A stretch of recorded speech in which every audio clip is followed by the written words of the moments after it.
how have the traditional male and female roles evolved? And I think it's important to understand that, because I think that has contributed significantly to the stress levels that people feel. I would agree with you. And how our roles have evolved. We live for thousands of years. Culture told men what to do. Culture told women what to do. So you got in a relationship, you didn't have to explain to your partner what they need to do. Women usually picked a guy who was a good provider and you felt safe with him. That was enough. And she depended on that. She needed that. So she had a lot of love for him. They didn't have to take classes on communication. and their expectations were different. They lived in a world of survival and security. And once we get into a place where anybody has the ability, the freedom, and to survive and be secure on their own, that changes the dynamic of relationship. Because the old-fashioned relationship was men and women are dependent on each other.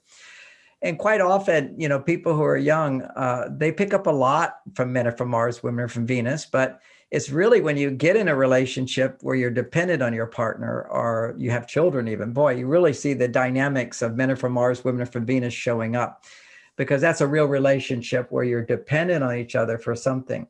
Well, today, whether we have children or not, we have a higher need, and the need is for emotional fulfillment. Now, Maslow talked about this so many years ago, that when your lower needs are fulfilled, then higher needs become just as important as your lower needs. I mean, we all know if you try fasting, you get hungry. Okay, that's a need. I need food. So that's your survival need and your security needs. If you're afraid, you can't pay bills, I need money.